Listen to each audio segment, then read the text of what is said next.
Early Friday, just after midnight, the Israeli military put out an ominous statement to the media. IDF air and ground troops are currently attacking in the Gaza Strip.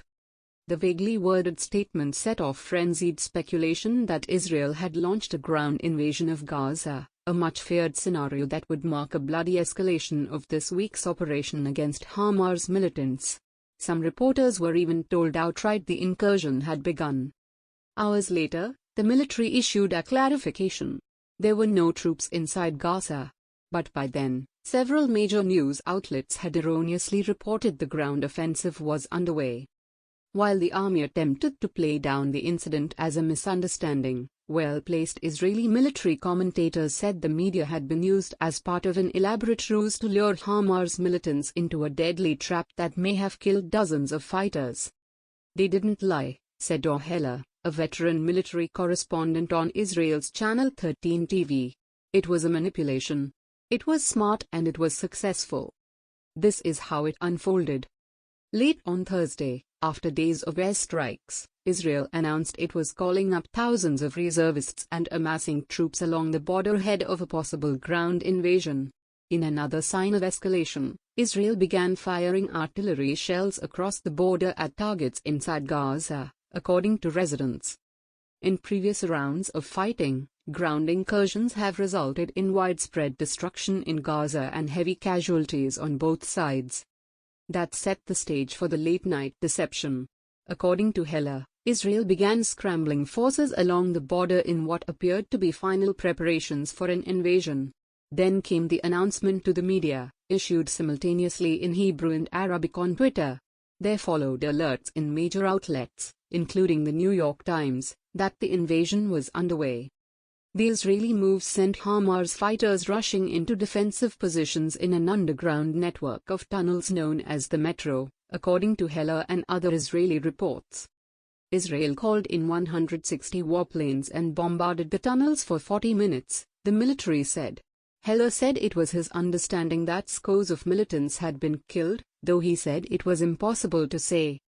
What we saw tonight was a very sophisticated operation that had a media aspect to it, Heller said. Hamas has not commented on the incident, and it was impossible to confirm the Israeli reports. Heller said veteran Israeli correspondents, who have close ties to the military and in many cases have served themselves, knew that there was no way Israel was sending troops across enemy lines at this stage. Heller and other military correspondents even put out statements on Twitter assuring the jittery public that there was no ground operation. The Associated Press, based on its analysis of the Army's statement, phone calls to military officials, and on-the-ground reporting in Gaza, concluded there was no ground incursion and did not report there was one. But others said the military had misled them or even lied when asked to clarify the initial statement and its ambiguous use of the word in. Some felt the foreign media had been turned into an accessory of sorts. Felicia Schwartz, the correspondent for the Wall Street Journal, said she alerted news of a ground offensive after receiving explicit confirmation from Lieutenant Colonel Jonathan Conricus, a military spokesman. In a statement posted on Twitter, she said Conricus told me directly, there are ground troops in Gaza. That was the basis for a first story saying so. He retracted that statement 2 hours later and I changed the story to reflect that, and that is noted in the text and will be corrected. Speaking to reporters on Friday morning, Conricus blamed an internal miscommunication. These things can sometimes happen in the midst of a complex operation with many moving parts and with an unclear picture of what was happening, he said. As soon as I understood that I had the wrong information, I updated the relevant people with a clarification. But some correspondents still had questions. If they used us, it's unacceptable.